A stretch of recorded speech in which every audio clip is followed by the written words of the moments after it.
13 inches of pure lonely cowboy, giant bride discovers what she's been missing her whole life. The dust hung in the air like a veil of forgotten prayers, settling slowly over the red stone peaks of Wyoming territory. It was 1876, and the land stretched endless and unforgiving, a place where survival meant more than strength. It meant enduring the kind of loneliness that could hollow out a person's soul like water carving through canyon walls. In the valley they called Stone Ridge, where the juniper trees grew twisted and the wind sang songs of abandonment, there lived a woman the locals spoke of only in whispers. They called her the Giant Bride, though she had no husband and wore no ring. Some said she was 10 feet tall, maybe more. Others claimed she could lift a wagon with one hand or crush a man's skull like an eggshell. The children of nearby settlements told stories about her around campfires, making their voices tremble as they described her monstrous shadow moving across the valley at dusk. But nobody knew her real name. Nobody had asked. Her name was Isolde, though her mother had called her Izzy before the fear set in. She'd been born in Montana to simple farming folk who'd hoped for a son to help with the fields. Instead, they got a daughter who grew and grew and never stopped growing. By age 5, she stood taller than her father. By 10, she had to duck to enter the barn. By 15, the town had decided she was cursed, possessed, or perhaps punishment for some unnamed sin. The day they drove her out, she'd been trying to help. Old Jebediah's stable was collapsing, the support beams rotted through by time and neglect. Isolde had rushed over, pushed against the structure with all her considerable strength, held it steady long enough for the horses to escape. But when she finally let go, exhausted, the whole thing came down in a spectacular crash of splintered wood and dust. The townspeople saw only destruction. They saw a monster who demolished a stable. Within hours, they'd gathered torches and rifles, righteous anger burning in their eyes. Her own father had turned her away at the door, his face a mask of shame and terror. "You can't stay here no more, girl. You bring nothing but trouble." She'd walked into the wilderness with nothing but the clothes on her back and a heart breaking into pieces too numerous to count. That was 7 years ago. 7 years of living alone in Stone Ridge, in a cave she'd expanded with her own hands, surrounded by walls of stone that never judged, never feared, never turned away. She'd learned to survive, hunting, gathering, tending a small garden of resilient vegetables. She'd even rescued a few abandoned cattle over the years, built them a corral from fallen logs. They didn't mind her size. Animals never did. But oh, how she ached for human touch, for conversation that went deeper than talking to herself, for the impossible dream of being seen not as a monster, but as a woman. She'd found a tattered wedding dress once, years ago, abandoned in a covered wagon left to rot in a nearby gulch. The fabric was yellowed and moth-eaten, sized for someone a fraction of her height. But she kept it anyway. Sometimes, late at night, when the loneliness became unbearable, she'd hold it against herself and pretend there was someone who'd want to marry her, someone who'd look at her with love instead of horror. It was a foolish dream, and she knew it. 300 miles south, Eli Mercer was having what could generously be called a terrible week, and what he'd more accurately describe as a catastrophic continuation of the worst 2 years of his life. He was currently perched on the back of a field mouse named Samuel, racing across the desert floor while a rattlesnake the size of a freight train pursued them with single-minded determination. From Eli's perspective, all 13 inches of it, the snake was an absolute nightmare of scales and venom and prehistoric hunger. "Move, Samuel! Move your furry ass!" Eli shouted, firing his minuscule pistol backward. The bullet pinged harmlessly off the snake's scales. At this size, his legendary quick draw meant approximately nothing. It hadn't always been this way. 2 years ago, Eli Mercer had been a name spoken with respect and fear across the Wyoming territory. He'd been 6 feet tall, broad-shouldered, the fastest draw anyone had ever seen. He'd ridden with the Carson gang, pulled off the Cheyenne gold heist, and walked away from more shootouts than most men survived in a lifetime. Then came the betrayal. His partner, Silas Kane, had decided that splitting the gold 2 ways was less appealing than keeping it all. During the handoff with their fence, a Shoshone woman named Singing Crow, who traded in information and enchanted trinkets, Silas had pulled a gun on Eli, planning to leave him dead in the desert. But Singing Crow had other ideas about justice. She'd been wronged by white men like Eli before, men who'd taken and never considered the cost. When Silas pulled his gun, she'd pulled something older, words in a language that made the air shimmer and twist. "You wish to be big men," she'd said, her voice carrying the weight of generations. "You trample the small, never seeing them, never caring. So now you understand what it means to be small in a world that doesn't care." The curse had hit Eli like a thunderbolt. His perspective had shifted violently, up, everything growing impossibly larger, except he was the one shrinking, becoming smaller and smaller, until he stood barely taller than a man's boot. Silas had laughed, actually laughed, until Singing Crow turned to him with eyes like chips of obsidian. "And you wanted it all, so you get nothing."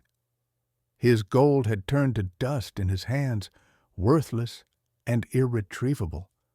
Eli had escaped in the chaos, fleeing into the brush on foot until he'd befriended Samuel and learned to survive in a world that had become exponentially more dangerous.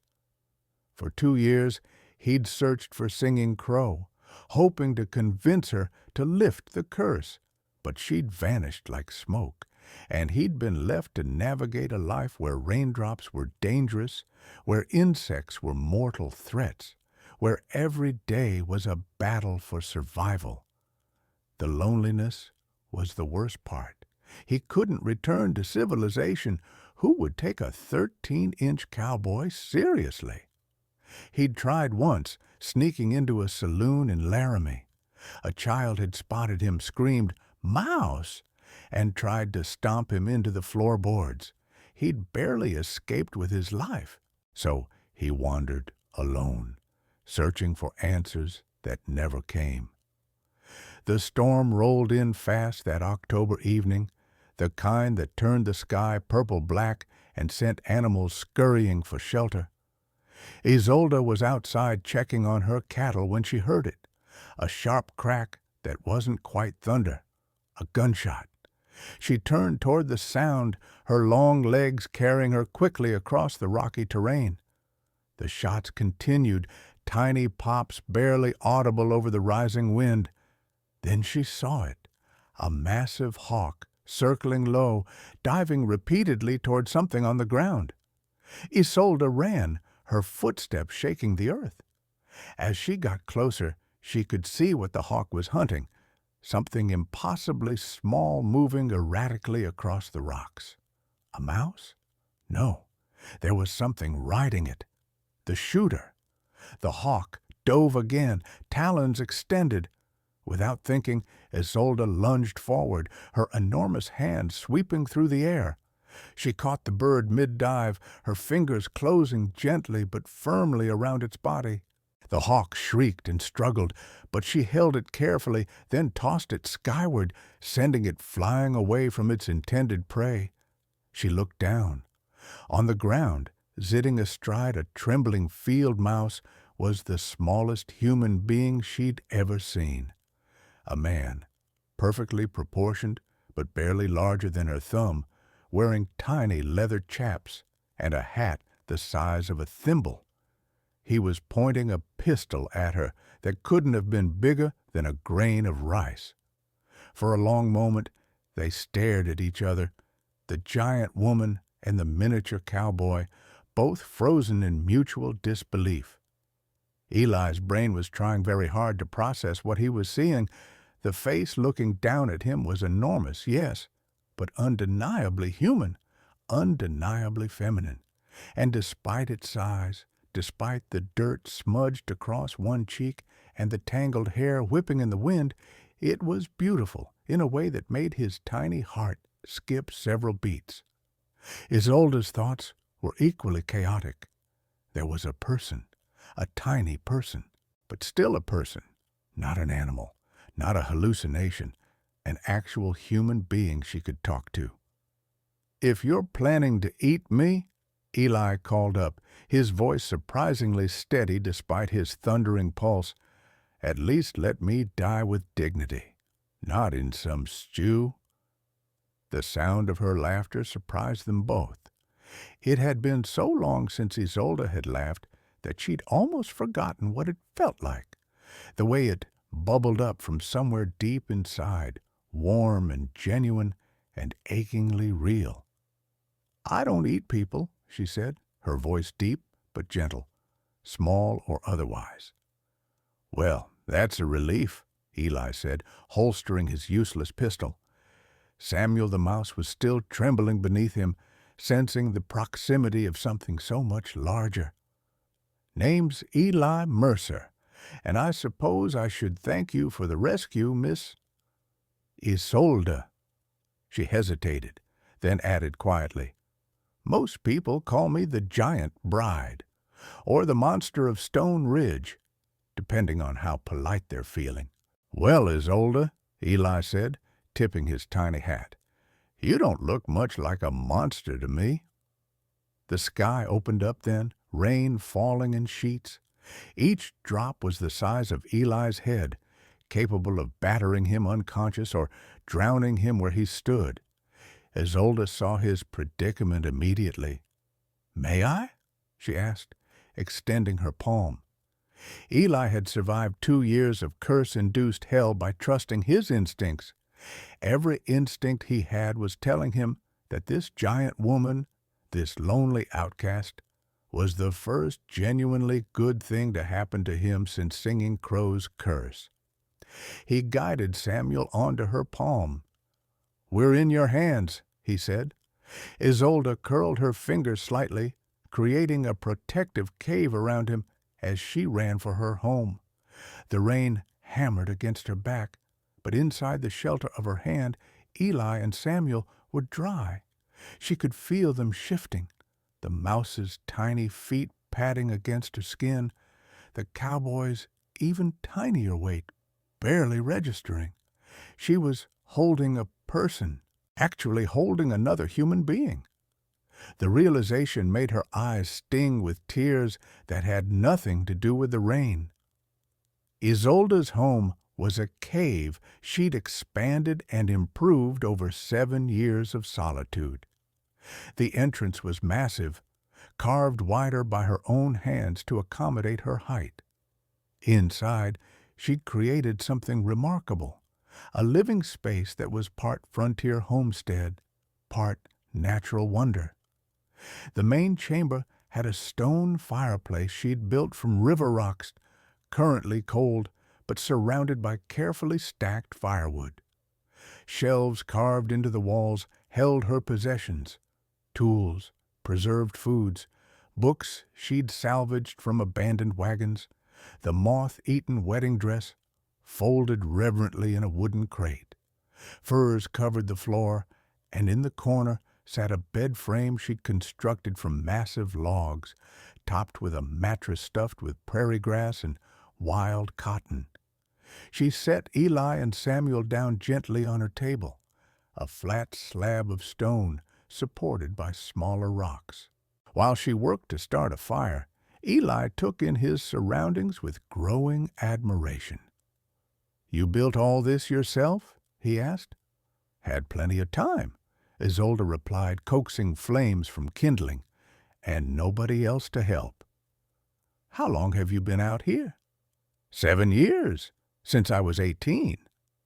She didn't elaborate, but Eli could hear volumes in what she didn't say.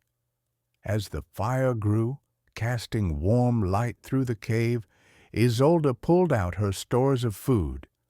She had dried meat, vegetables from her garden, flour for bread. With surprising delicacy for someone her size, she tore off tiny portions and arranged them on a piece of slate no bigger than Eli's saddle. "Dinner," she said, sliding the makeshift plate across the table. Eli dismounted from Samuel and approached the food. It was more than generous, each piece carefully sized for someone his height. "You didn't have to go to such trouble." "It's nice," Isolde said softly, "to have someone to cook for." They ate in companionable silence for a while, the storm raging outside while warmth filled the cave. Samuel nibbled on some vegetable scraps, content for the first time since the hawk attack. "So," Isolde finally said, "how does a person end up your size?" Eli laughed, though there was bitterness in it. "How does anyone end up cursed? Bad choices, worse partners, and one very powerful Shoshone woman with a point to make about respecting the small things in life." He told her the whole story, the gold heist, the betrayal, Singing Crow's curse. He told her about being Eli Mercer, the legendary quick draw reduced to firing a pistol that couldn't hurt a grasshopper. He told her about 2 years of loneliness, of being too small to matter in a world built for bigger people. Isolde listened with an intensity that made him feel seen in a way he hadn't experienced since the curse. When he finished, she was quiet for a long moment. "I understand," she said finally. "Being the wrong size for the world." "Tell me," Eli said. So she did. She told him about growing up too large, about the fear in her parents' eyes as she outgrew the door frames and the furniture. She told him about trying so hard to be gentle, to be careful, but always being seen as dangerous, about the stable collapse, the torches, the exile. "I dream sometimes," she whispered, her voice barely audible over the crackling fire, "about what it would be like to be normal, to wear a dress that fits, to dance with someone, to not have to live alone because everyone's too frightened to come near me." "That's their loss," Eli said firmly. "You saved my life today without hesitation. You gave me shelter, food, kindness. There's nothing monstrous about any of that." Isolde looked at him, really looked at him, this impossibly small man with his proud bearing and kind eyes and absolute lack of fear. "You're not frightened of me at all, are you?" "Frightened? No. Grateful? Absolutely. Intrigued? Very much so." He grinned, "though I'll admit, from down here, everyone's intimidating. But you? You're the first person in 2 years who's treated me like I'm still human." "Because you are," Isolde said. "Size doesn't change that." "Funny," Eli replied. "I was about to say the same thing to you." Eli stayed. What had started as emergency shelter from the storm became something neither of them wanted to end. Days turned into weeks, and Stone Ridge Valley became less a place of exile and more a strange, unexpected home. Isolde created a smaller living space for Eli on one of her shelves, a box lined with soft fabric, with a thimble for water and carefully portioned supplies. She fashioned him furniture from wood scraps, her enormous fingers working with surprising precision to create tiny chairs and a bed frame Samuel could curl up beside. In return, Eli taught her about the world she'd left behind. He described towns she'd never dared visit, told her about saloons and train stations and the way music sounded when someone played a harmonica well. He sang songs from his pre-cursed life, his tiny voice carrying melodies that made her smile. He also taught her to shoot properly. She had a rifle, but she'd been using it awkwardly, uncertain of her aim. Eli, former legendary gunslinger, coached her through the fundamentals, calling instructions from her shoulder as she practiced on targets he'd helped her set up. "Breathe out slow," he'd say. "Don't pull the trigger, squeeze it gentle-like. There, perfect shot." She improved dramatically, and the practice gave her confidence she hadn't felt in years.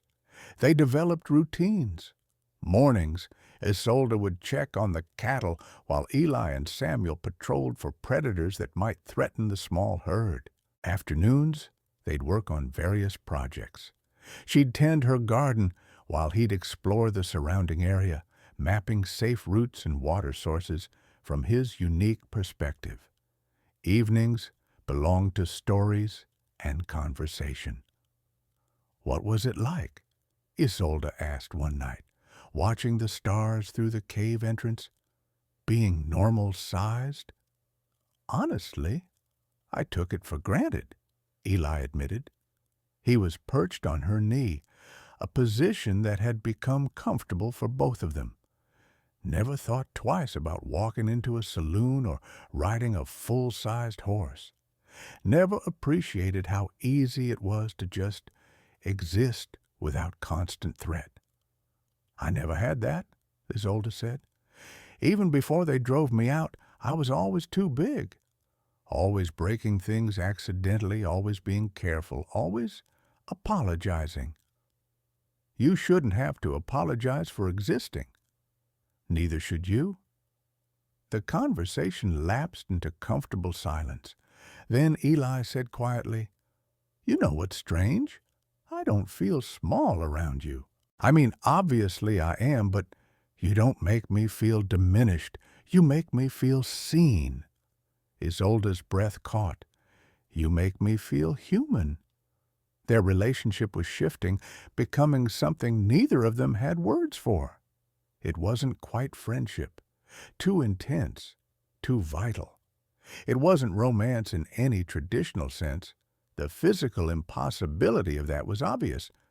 But it was something precious and real, something that filled the lonely spaces in both their hearts.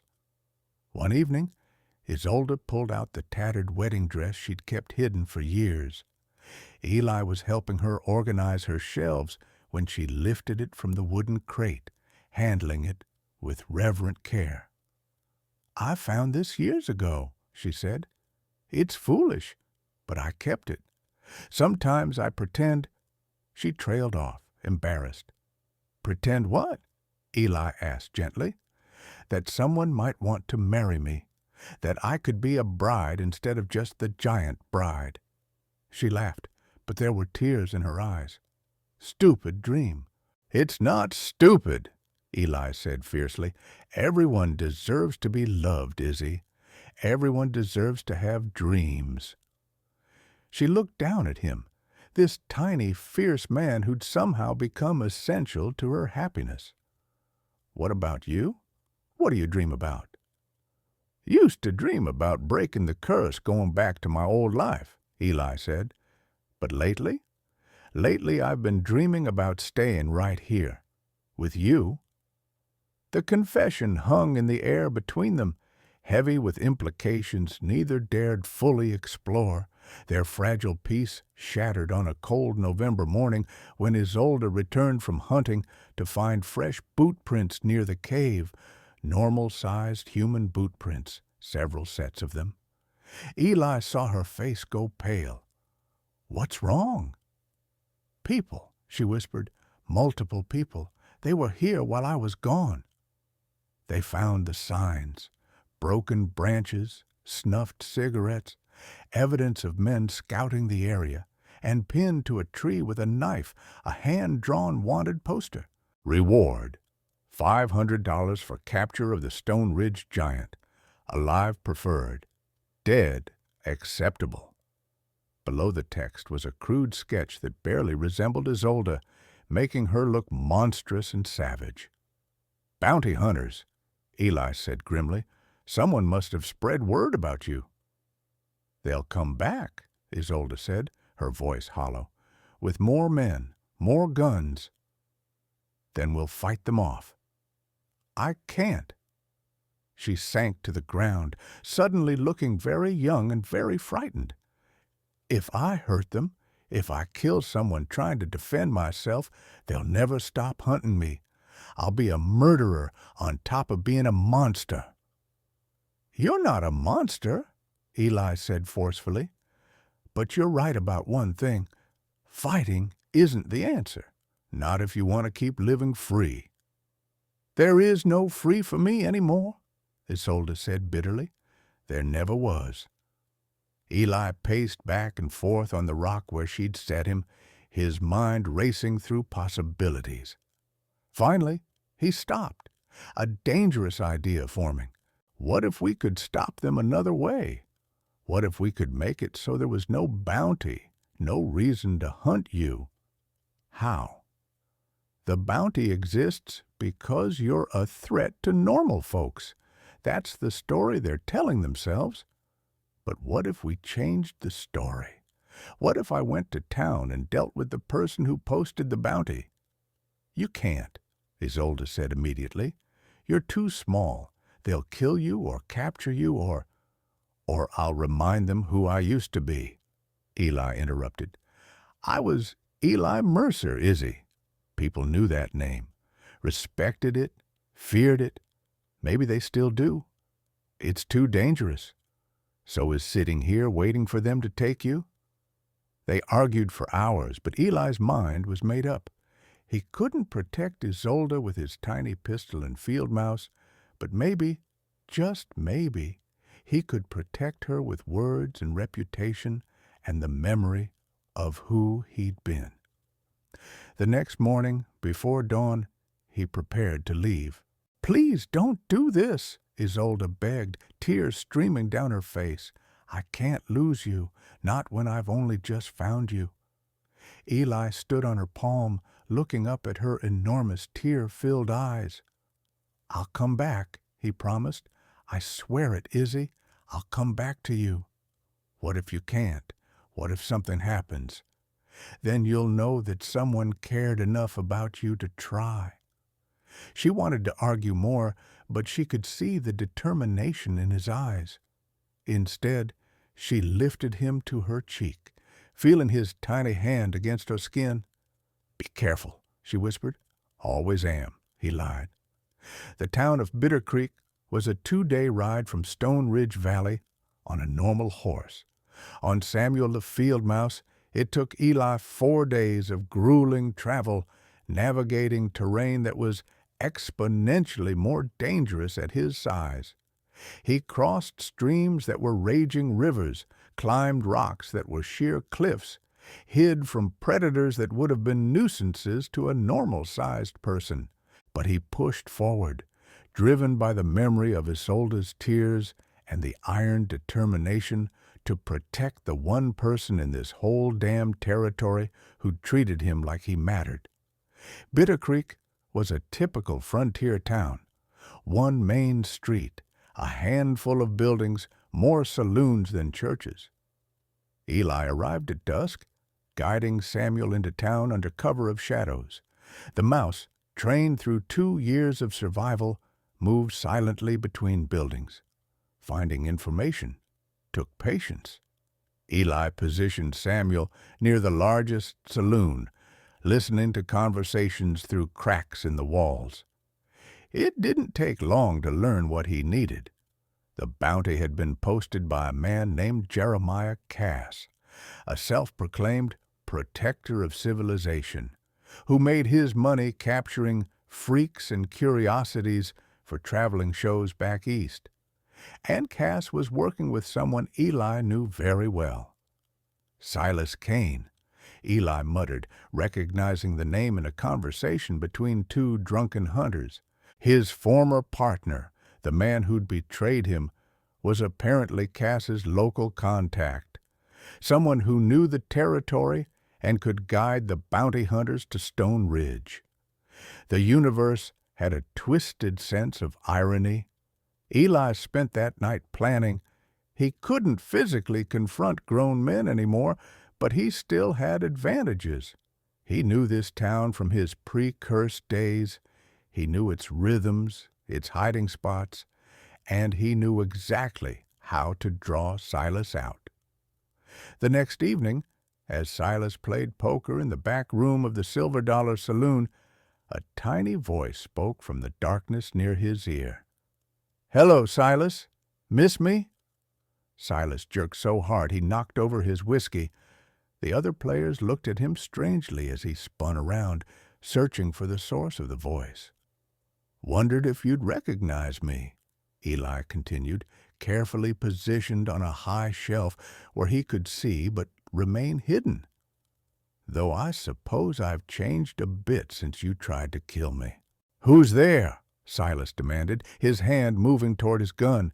"Don't you recognize your old partner? Of course, last time you saw me, I was about 6 feet taller." Silas's face went white. "Eli? But you're cursed?" "Yeah, shrunk to the size of your tiny, shriveled conscience. But still alive, Silas. Still fast. And still very, very angry." The other poker players were backing away, sensing violence brewing. Silas stood slowly, scanning the room for his impossibly small adversary. "Where are you, Mercer?" "Close enough to put a bullet through your eye," Eli lied. His bullets couldn't penetrate human skin at this size, but Silas didn't know that. "Now, here's what's going to happen. You're going to tell Jeremiah Cass that the giant bride is dead, killed by a rock slide, buried where nobody will find her. The bounty is void." "Why would I do that?" "Because if you don't, I'm going to follow you every minute of every day. I'm going to whisper in your ear while you sleep. I'm going to make sure you never have a moment's peace. And Silas, I know all your secrets. The gold you stole, the people you killed, the wife you abandoned in Colorado." Silas was sweating now. "You're bluffing. Try me." But Eli's plan had a flaw he hadn't accounted for. Jeremiah Cass himself was in the saloon that night, sitting in the front room. He'd heard the commotion and came to investigate. A tall, gaunt man with the eyes of someone who saw living beings as commodities. "A tiny man," Cass said, his voice filled with wonder and greed. "A miniature person. Do you know what collectors would pay for such a specimen?" Eli's blood ran cold as Cass pulled out a small glass jar. "Show yourself, little man. You could make me wealthy." "Run, Samuel!" Eli shouted. The mouse bolted, racing along the shelves. But Cass was fast, snatching at the air. His hand closed around Samuel, and Eli tumbled, hitting the wooden counter hard enough to knock the wind from his lungs. Dazed, he looked up to see Cass's enormous face looming over him, a predatory smile splitting his features. "Got you," Cass whispered. Eli spent the next day imprisoned in a small wooden box, listening to Cass and Silas argue about what to do next. Cass wanted to take Eli back east immediately. A tiny gunslinger still alive could make us both rich. Silas was less certain, superstitious fear evident in his voice when he talked about the curse. "What if it spreads?" Silas kept asking. "What if we end up like him?" Curses aren't contagious, you fool, Cass snapped. They were camped in the desert 10 miles from town, preparing for the journey to Stone Ridge to capture Isolde. Eli could hear them planning. Chains to bind her, a wagon large enough to transport her, the route they'd take to the railroad. He had to escape, had to warn Izzy, had to do something. But the box was solid, and his tiny strength was useless against wood planks designed to hold something his size. Hope arrived in the form of Samuel. The loyal mouse had escaped when Cass grabbed Eli, and he'd been following the camp ever since. That night, when the men were asleep, Samuel gnawed through a weak point in the box's corner, creating a hole just large enough for Eli to squeeze through. Free again, Eli had a decision to make. He could run, try to reach Isolde before they did, or he could end this here, now, permanently. He chose the latter. In the pre-dawn darkness, Eli positioned himself near where Silas slept. Using a thorn from a nearby cactus and all his miniature strength, he pricked Silas's hand, just enough to wake him. "What the?"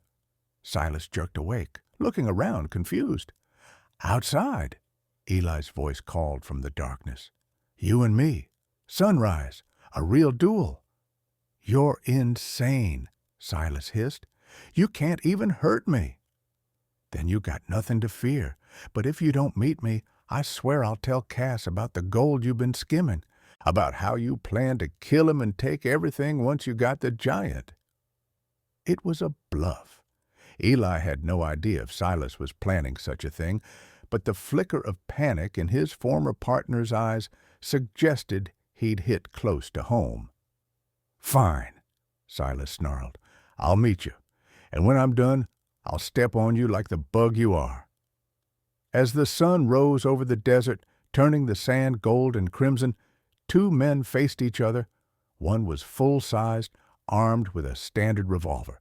The other was 13 inches tall, armed with a weapon that couldn't harm a human. Cass watched from the camp, laughing at the absurdity of it. "This is murder, Cain," he called, "but I suppose we don't need the little one anyway." Eli stood on a flat rock, his tiny fingers hovering near his tiny gun. Silas positioned himself 30 paces away, though from Eli's perspective, it might as well have been a mile. "Any last words, Mercer?" Silas asked. "Yeah," Eli said. "I forgive you." The words seemed to surprise Silas more than any threat could have. His hand hesitated over his gun. "What?" "I forgive you for betraying me, for the curse, for all of it." Eli's voice was steady, clear. "You made me small, Silas, but you also made me understand what really matters. And it ain't size or strength or reputation. It's having someone who sees you, really sees you." "You've gone soft," Silas sneered, but his voice wavered. "No, I've just got more to live for than revenge." Then everything happened at once. Silas drew, his hand moving toward his gun. Eli drew too, his tiny fingers lightening fast from muscle memory that the curse couldn't erase.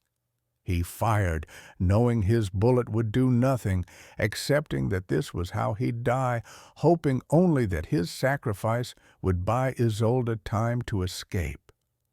But as his bullet left the chamber, the air around him shimmered. The sensation was familiar, the same warping, twisting feeling from 2 years ago when Singing Crow had cursed him. Except this time, it was reversing. Eli grew, not slowly, but explosively, reality snapping back into its proper proportions. The rock he stood on seemed to shrink. The desert contracted to normal scale, and suddenly he was his full 6 feet again, his regular-sized pistol in his regular-sized hand. His bullet, now properly proportioned, struck Silas's gun hand, sending the weapon flying before it could fire. Silas screamed, clutching his bleeding hand. Eli stared at his hands, full-sized, real, restored. Behind him, he heard Cass shout in disbelief. He turned to see Singing Crow standing at the edge of the camp, her expression unreadable. "The curse is lifted," she said simply. "You learned what you needed to learn." "What I needed to—" Eli started to ask, but she was already fading, dissolving into the morning light like she'd never been there at all. Cass, seeing his prize vanished and his partner wounded, made the wise decision to run. He grabbed his horse and fled into the desert, leaving Silas behind. Eli walked over to his former partner, now cradling his injured hand. "Get that looked at," Eli said. "Then get out of this territory. If I see you again, I won't miss next time." Silas nodded, stumbling toward his horse.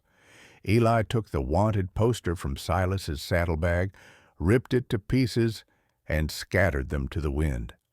Then he claimed Silas's horse, seemed fair compensation for 2 years of suffering, and rode hard toward Stone Ridge Valley, toward home, toward Izzy. Isolde spent 3 days in quiet agony, not knowing if Eli was alive or dead. She prepared for the worst, packed supplies to flee deeper into the wilderness, planned routes that would let her disappear completely. But she couldn't bring herself to leave, not yet, not while there was still hope. On the 4th day at sunset, she saw the rider approaching. At first, she thought it was one of the bounty hunters, and her heart sank.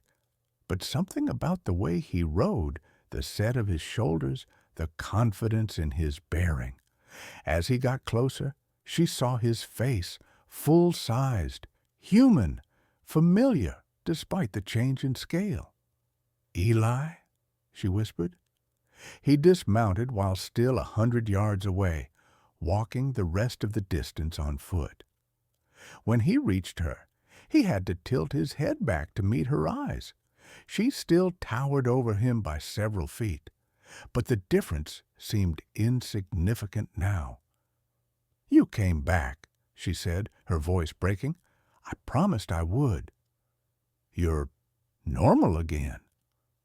"Apparently the curse broke when I learned whatever lesson I was supposed to learn." He smiled up at her. "Something about understanding what really matters." Isolde sank to her knees, bringing herself closer to his level. Even kneeling, she was taller. But it didn't matter. It had never mattered. "The bounty?" she asked. "Gone. Destroyed. Nobody's coming for you, Izzy. You're free." Tears streamed down her face. "I don't know how to be free. I've been hiding so long." "Then maybe it's time to stop hiding." Eli reached into his pocket and pulled out something small, a ring he'd fashioned from a brass bullet casing, polished until it gleamed in the fading light. "Maybe it's time to start living." He held it up to her, the tiny ring looking absurd in comparison to her enormous fingers. But his expression was completely serious. "I know I'm small compared to you. I know people will stare and judge and say terrible things. I know it'll be hard and probably scary and definitely complicated." He paused. "But Izzy, these past weeks with you have been the happiest of my life. You see me, really see me, not as a legend or a cursed man or a tiny thing to pity. You see Eli, just Eli, and that's all I ever wanted." "I see you," she whispered, "and I see you. Not a giant or a monster or anything else people want to call you. I see Isolde, just Isolde. Beautiful, kind, incredible Isolde." He smiled. "And if you'll have me, I'd like to spend the rest of my life seeing you." Isolde's answer was to carefully extend her smallest finger. Eli slipped the brass ring onto it. It fit loosely, comically small against her digit, but she wore it like it was made of platinum and diamonds. "Yes," she said. "Yes, I'll have you. I'll have you exactly as you are." Eli laughed, joyful and free. "Then I guess that makes you an actual giant bride instead of just the story."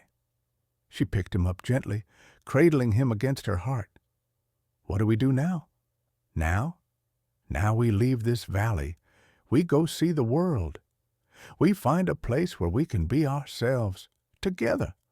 We live, Izzy. We finally, actually live."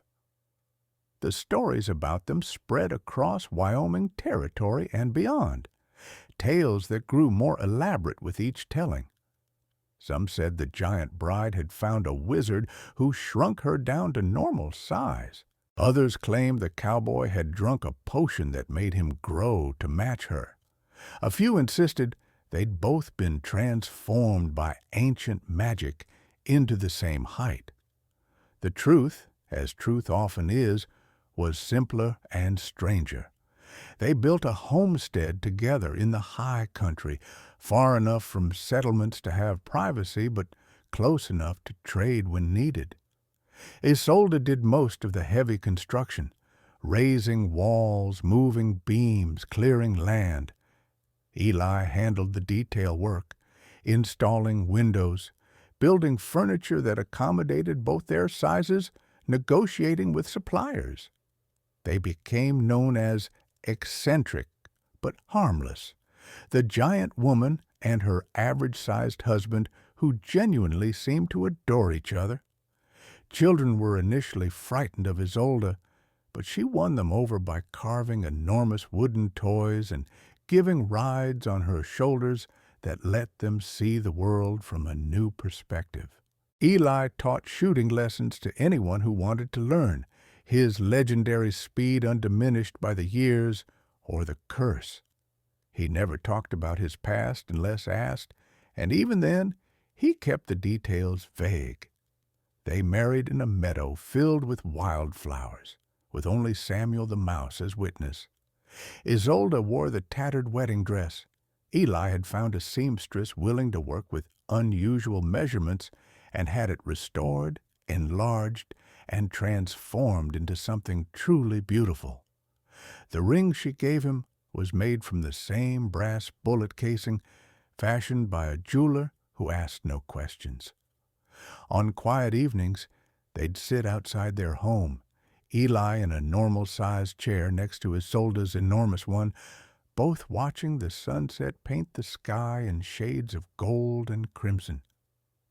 "Do you ever miss it?" Isolde would sometimes ask. "Being the legendary Eli Mercer? Being the fastest draw in the West?" "Not even a little," he'd always answer. "That Eli was trying to be big in all the wrong ways. This Eli's got everything that matters." "Do you ever wish I was smaller?" she'd ask. "Not for a second. You're perfect exactly as you are." And they'd sit in comfortable silence, two people who'd learned that size, whether too large or too small, mattered far less than finding someone who saw you truly, loved you wholly, and chose you completely. The stories say that on clear nights, you can still see them sometimes. A giant woman and a normal-sized man sitting side by side, proving that the biggest love stories aren't about matching proportions, but about matching souls. And if you're very lucky, and the wind is right, you might hear Eli's voice carried across the prairie, singing old cowboy songs while Isolde's laughter rumbles like distant thunder, the sound of two lonely people who found each other and refused to let sighs or curses or the cruelty of the world determine their happiness.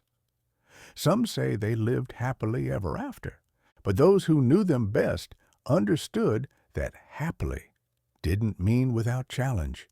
It meant facing every challenge together, with hands held and hearts entwined, proof that love measures not in inches or feet, but in courage, acceptance, and the choice to see each other truly. The giant bride and her cowboy. Not a fairy tale, but something better.